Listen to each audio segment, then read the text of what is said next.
उनमें से एक छोटी बच्ची थी जो सबसे छोटी थी, मेरे ख्याल से 5-6 साल की होगी वो। नीचे देख रही थी और वो बिल्कुल स्टिल बैठी, कुछ नहीं बोल रही थी। अब इसी दौरान हम सब लोग उसको देख रहे हैं, आंटी भी उसको देख रही है और उसके हाथ-पाँव टेढ़े होने लगता है। अब 2-3 लोग मिलके उसके हाथ-पाँव सीधा करने की कोशिश कर रहे थे, लेकिन कुछ हो ही नहीं रहा था, वो कोई जवाब भी नहीं दे रही थी, कोई रिस्पॉन्स नहीं कर रही थी वो। Hello, creepy people. अस्सलाम वालेकुम दोस्तों, उम्मीद करता हूँ आप लोग सारे खैरियत से होंगे, ठीक ठाक होंगे। इस वक्त तकरीबन फजर होने वाली है। मैं बसेरा का एक एपिसोड शूट करने के लिए आया था और अभी आया हूँ तो मेरी टीम ने मुझे बताया कि एक कहानी किसी ने भेजी है अपनी हॉरर, उसको अजलान भाई आपको सुनना चाहिए और यहीं सुनना चाहिए। तो चलें उस कहानी को सुनते हैं, क्या है क्या नहीं। आप लोग भी सुने और आखिर तक सुनिएगा इस पूरी कहानी को, क्योंकि फ़ैसला आप लोगों ने करना है। चले सुनते हैं।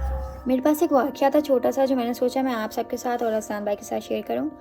ये चीज़ मेरे साथ नहीं हुई, लेकिन मैंने अपने सामने ये चीज़ होते हुए देखी थी। जब मैं छोटी थी बहुत, 10-11 साल की, उस टाइम पे हमारे घर पे एक आंटी आया करती थी जो हम लोग को कुरान सिखाया करती थी। कुछ टाइम शुरू-शुरू में वो हमारे घर आती थी, फिर बाद में जब उन्होंने बोला कि उन्होंने देखा कि मेरी तिलावत वगैरह का मसला है, तो उन्होंने मुझे बोला कि तुम मेरे पास आके मदरसे पढ़ा करो। तो मैंने उनके पास मदरसे जाना शुरू कर दिया। अब वहाँ पे और भी बच्चे होते थे, उनमें से एक छोटी बच्ची थी जो सबसे छोटी थी, मेरे ख्याल से 5-6 साल की होगी वो। एक दिन इसी तरह हम लोग को कुरान वगैरह सिखा रही थी, हम लोग सब पढ़ रहे थे। अचानक से वो बच्ची चुप हो गई, उसने बोलना बंद कर दिया और वो बिल्कुल स्टिल बैठ गई। नीचे देख रही थी और वो बिल्कुल स्टिल बैठ गई, कुछ नहीं बोल रही थी। आंटी ने 2-3 दफ़ा उसका नाम लिया, उसने कोई जवाब नहीं दिया। आंटी ने फिर से उसका नाम लिया ज़ोर से, उसने कोई जवाब नहीं दिया। अब इसी दौरान हम सब लोग उसको देख रहे हैं, आंटी भी उसको देख रही है और उसके हाथ-पाँव टेढ़े होने लग गए। जैसे ही आंटी ने देखा कि उसके हाथ-पाँव टेढ़े हो रहे हैं, आंटी फ़ौरन से उठी, उसके पास गई। अंदर से और भी लोग आ गए।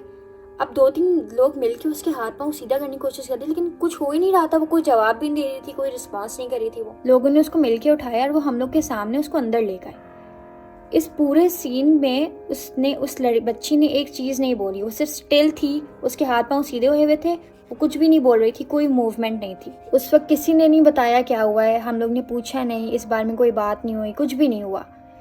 कुछ टाइम बाद मुझे मेरी अम्मी से पता चला कि उस बच्चे के ऊपर कोई मसला था, उसके ऊपर किसी चीज़ के असरात थे। ये बात आंटी को पता थी, मदरसे में जो लोग थे उनको भी पता थी। लेकिन अभी जब मैं सोचती हूँ तो मुझे ये होता है कि वो बच्ची सब ठीक था, पढ़ती थी हमारे साथ कुरान, खेलती थी, सही तरह से बात करती थी, कभी कोई ऐसी चीज़ हमें फ़ील नहीं हुई उसके साथ। शायद इसलिए भी मुझे ये चीज़ याद रह गई, क्योंकि मैंने उसको देखा है कि वो नॉर्मल होती थी, वो खेल रही होती थी हमारे साथ।